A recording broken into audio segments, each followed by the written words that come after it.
couple of large moose up here in the meadow.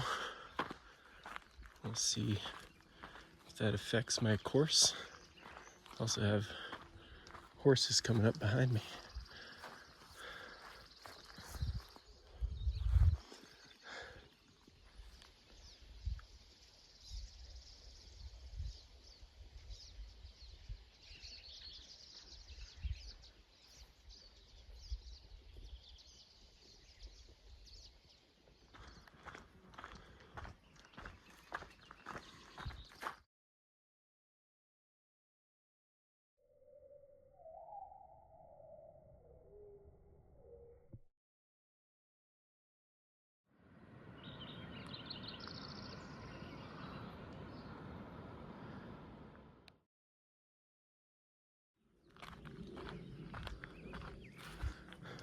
The sky's looking a little cloudy, but at the moment, that's a welcome thing. Rain wasn't really forecasted, but heat is in the forecast. And I think our soil moisture is enough to bubble some storms up. That's Rainbow Lake down there at about 9,500 feet. Rainbow Lake might not be much to look at, but there's a lot of surface activity going on. So I'm gonna see what we're working with.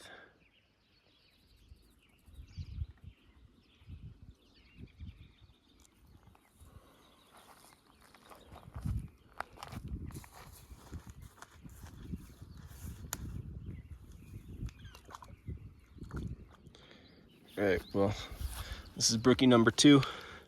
It's taken about 6 minutes to catch 2 fish. I'd say this is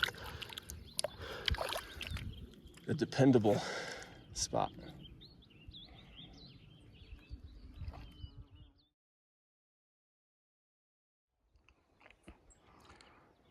I try to stow my phone in my backpack while I hike. It just doesn't work. Keep having to take it out because the scenery is too nice.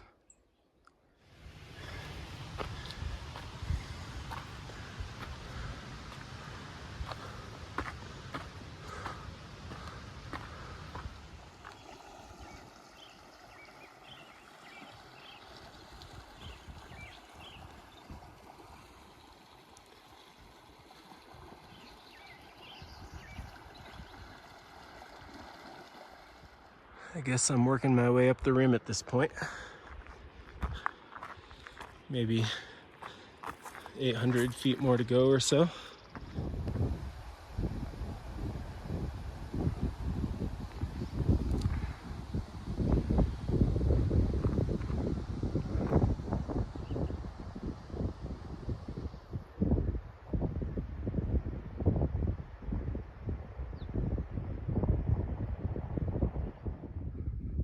I think that's South Little Marvine Peak. And I'm at about 11,000 feet, basically on the rim. Although where exactly that happens isn't super distinct on this trail. I'm still going up a tiny bit. Not sure if I'll get a rim type of view, but it's gonna be pretty regardless.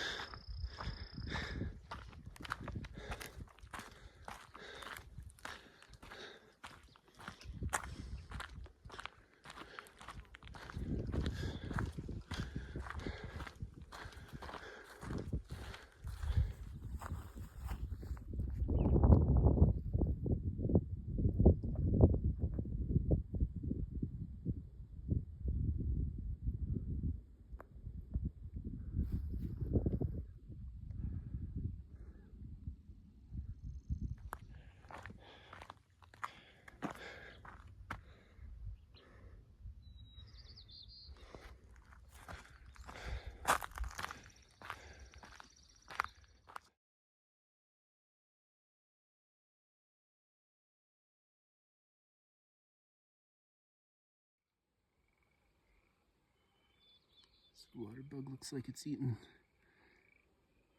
a fly or something that died in the water.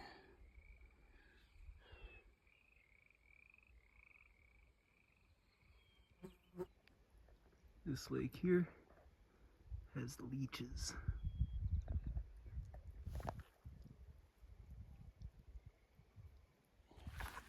Not only is Big Marvine Peak Trail not where it is shown to be on the map, but it also kind of disappears or becomes very indistinct.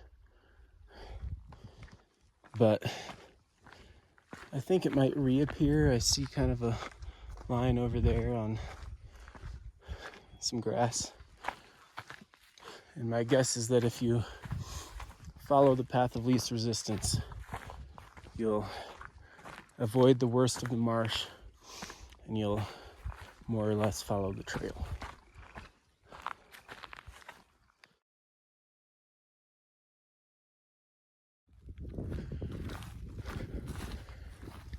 I guess I'm on the right route.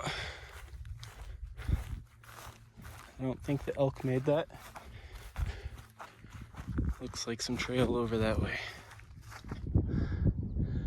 But I'm working my way up Big Marvine Peak. Wasn't sure if I'd end up trying to push for it. It's already a really long day. This is going to be at least a 20-mile day for me, plus some fishing. So that's a lot. But it's the flat tops. 20 miles can be done.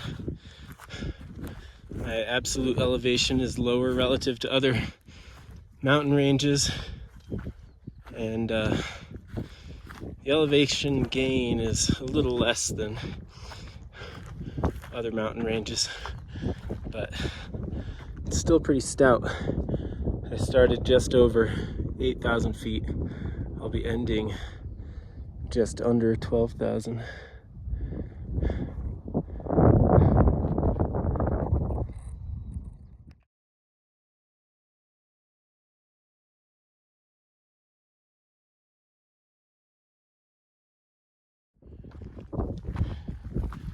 Here's the clearest indication of trail I've had in a while. But if you stick to where it looks like the trail is according to the maps, maybe on All Trails or Co-Treks, then you should be able to find this faint trail that switchbacks its way up, I guess, the southeast side of Big Marvine Peak.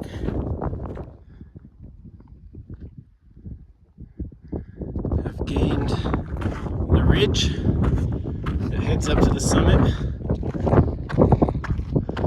You can now see the other side of Big Marvine Peak, littered with lakes. Beautiful country.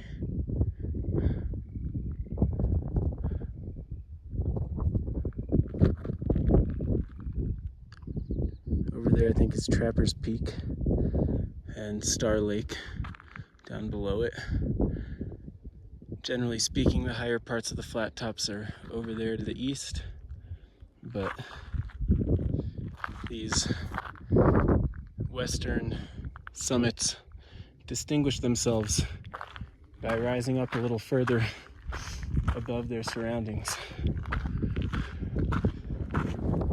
That looks messy. So I'm gonna go through this haunted section of Krumholtz.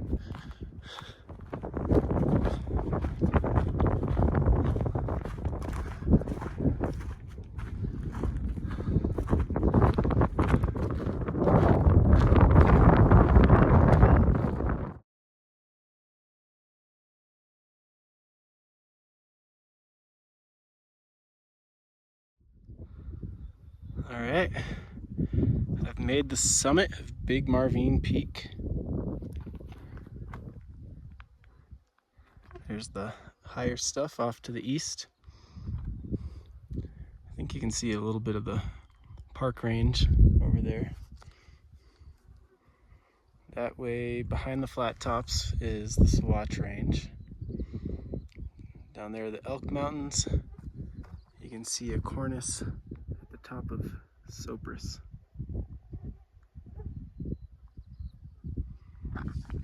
And and then the Glenwood Springs portion of the flat tops is that way.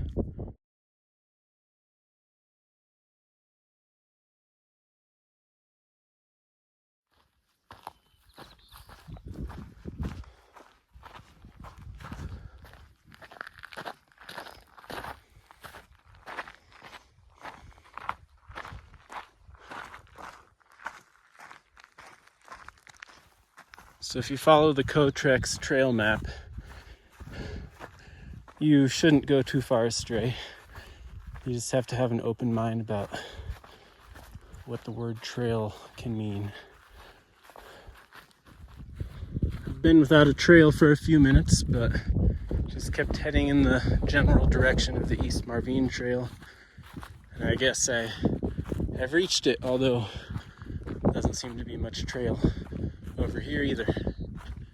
There's a faint, squashed, darkened line through the grass. I guess maybe I'll follow that.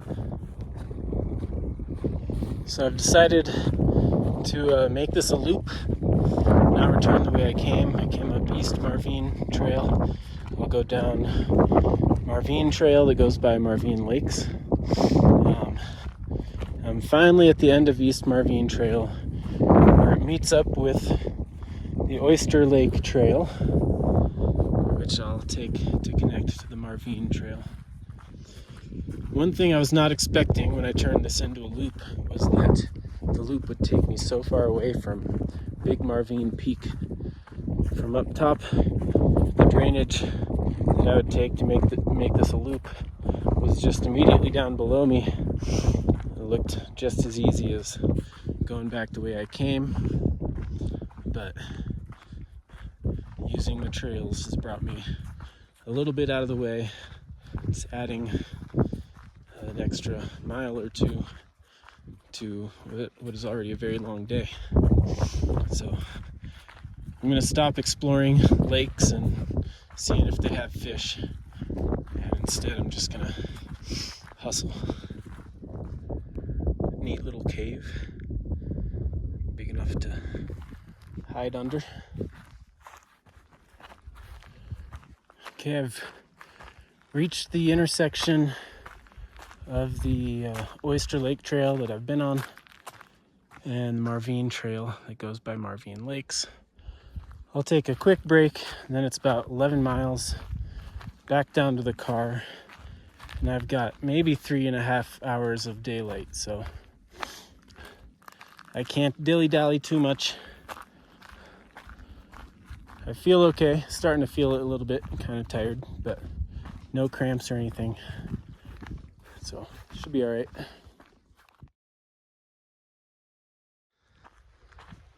A little mountain oddity, not much in the way for clouds. There's a wispy one right there, but it might not show up in the camera, but it's sprinkling ever so slightly.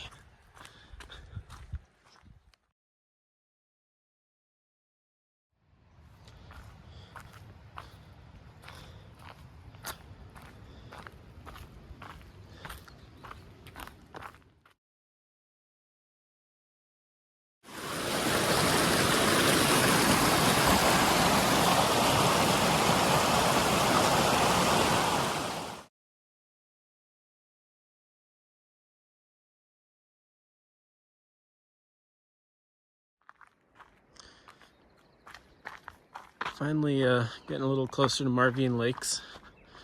That could still be a mile off. There's another lake right down there below me.